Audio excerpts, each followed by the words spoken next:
Hello everyone and welcome back to our channel. Today I have some really creepy real life story that will leave you shocked. If you have ever experienced something terrifying, I would love to hear about it. You can send me your stories through this email and I will do my best to share them with everyone. And this email is in the description. Just one thing, make sure your stories are real. We want the really creepy stuff. No fake stories. Now, without wasting any more time, here is the story that will blow your mind. Something you have never heard before.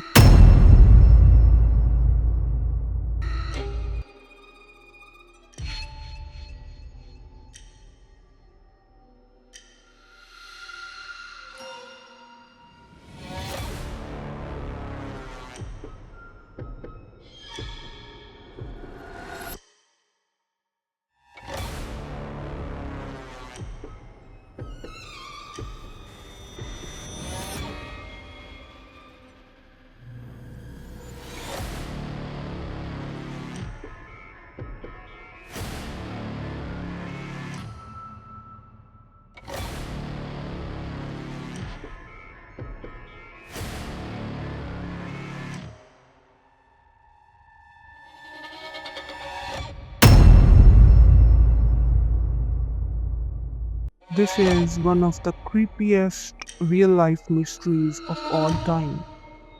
It happened in the middle of Los Angeles in the hotel that looked totally normal from outside but hides a truly disturbing history inside.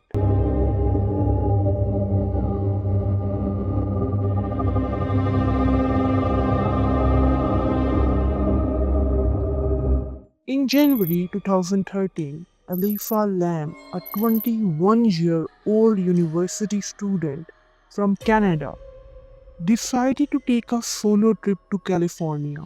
Elisa was a student at a University of British Columbia, and she was known to be creative, intelligent, and expressive. She loved books, fashion, and blogging.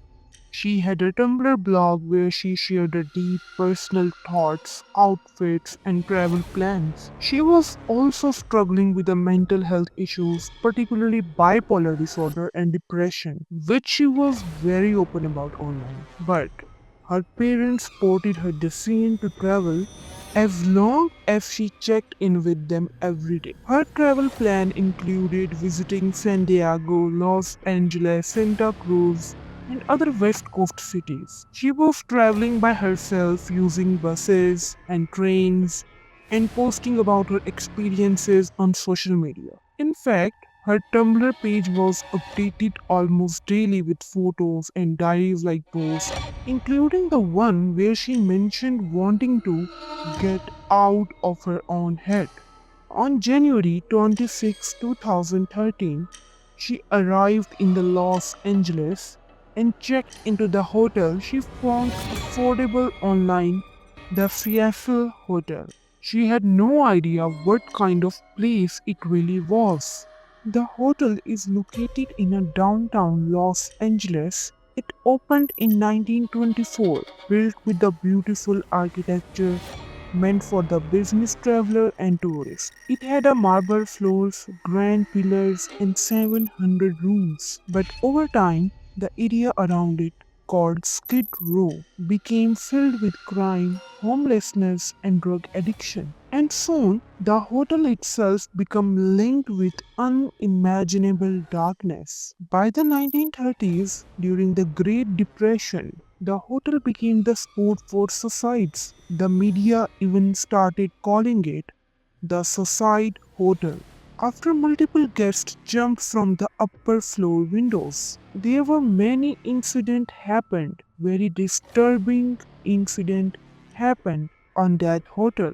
In 1962, a woman jumped from the ninth floor and landed on the man walking below, and they both died. And another incident also happened. The man Richard, known as the Night Stalker, stayed there in 1985 during his murder spree. He reportedly threw his blood stained clothes into the hotel dumpster and killing people. Another killer, Jack, lived there in 1990s. He murdered 3 women while staying at the hotel. There were also unsolved murders, overdoses, and mysterious disappearances. The hotel had become a dark place, but because it was cheap, it still attracted tourists, backpackers, and travelers like Elisa, who had no idea about its reputation. Even paranormal investigators claimed the place was haunted, with some rooms rumored to have the disturbing energy. When Elisa first arrived at the hotel, she was given a shared room, like a small hostel style room with the bunk beds. She was placed with a few other female guests. But within just 2 days, the hotel staff received complaints. The girls Elisa shared the room with said she was behaving strangely, talking to herself, leaving weird notes, and locking herself in the bathroom for hours.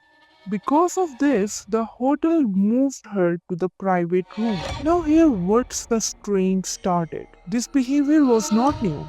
Elisa had written on her blog about how her mental illness sometimes caused mood swings and even hallucination. She had been prescribed medicine as well for this condition. But despite all this, she kept calling her parents every day until January 31.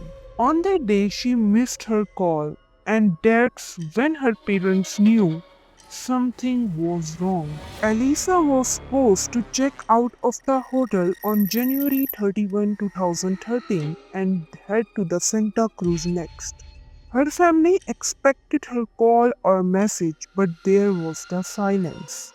She did not answer calls, her phone was off, she did not post on Tumblr or reply to the message as well. Her parents quickly contacted the Los Angeles Police Department, who began investigating. At first, the police checked her room, everything seemed normal. Her laptop, her bed, her wallet, her clothes were still there. Nothing looked stolen or out of place. They brought in a search dog, even up to the hotel roof, but found nothing. No one had seen Elisa leave the hotel.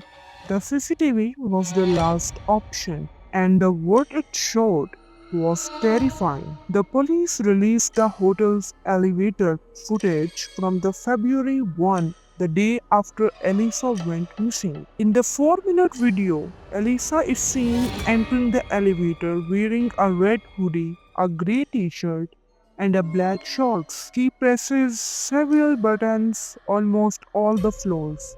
Then she stands in the corner like she is hiding. She peeks out into the hallway once, twice, and the third time, frightened like she's trying to see if someone is following her, but nobody appears on the camera. Then something really strange happens. She starts waving her hand weirdly, moving her fingers in an odd pattern like she is talking to someone invisible. Her body language is panicked, confused, and almost robotic. After a few seconds, she steps out into the hallway, and that's the last time she's ever seen alive. Now, let's talk what makes the video even creepier. The elevator door never closes while she's inside, even after several seconds. The video looked slightly slowed down, and there are possible missing frames.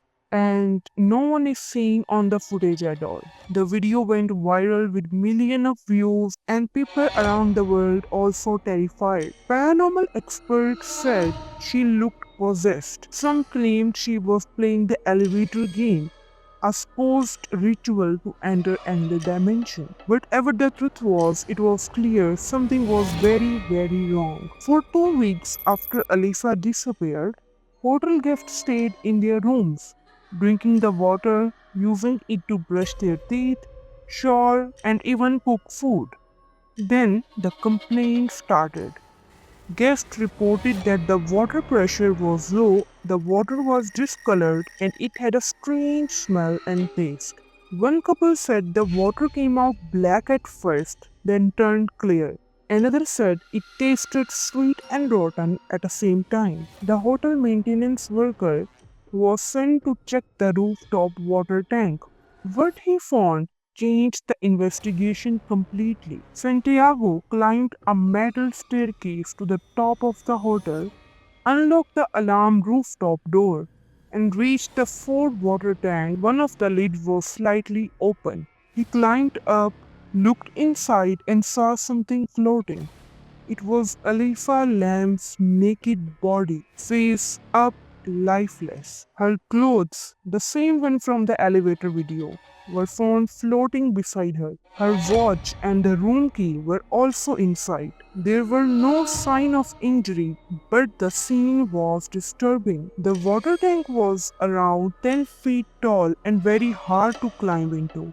It covered with a heavy metal lid which most people could not close from inside, only accessible through the locked doors and a staircase with the security alarms. But Elisa was somehow inside it. No fingerprints, no sign of forced entry, and most terrifying of all, guests had been drinking that water from almost 2 weeks. They performed the full autopsy on the Elisa body. The final report listed her cause of death as accidental drowning. No drugs or alcohol were found in her system except for her prescription medication, and even those were in a very low level, suggesting she might have stopped taking them. There were no bruises, no sexual assault, and no injuries that pointed to violence. But the question did not stop. Why did the elevator act strange? Why did not the alarm go off when she went to the roof? How did she lift the tank lid and get inside, then close it from within? Some believed she suffered a severe manic episode due to her bipolar disorder and wandered up to the roof. Others believed in a paranormal forces or that someone else was involved and police missed it.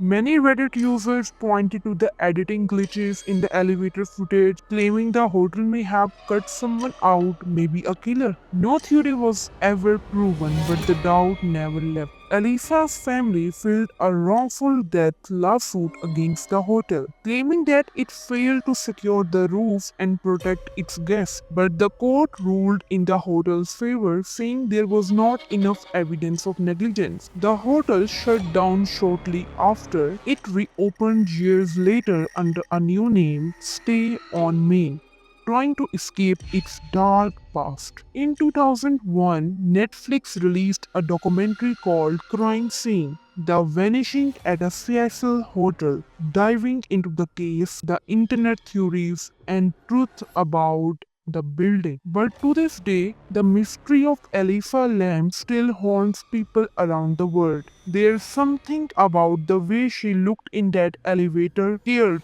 confused, and alone, that makes this story feel personal, unsettling, and unforgettable. So, what do you think really happened to Elisa Lam? Was it just a mental illness and a tragic accident? Or was there something else in that hotel, something darker that we still don't understand? All I know is about this story, I am never looking at the hotel elevator the same way again.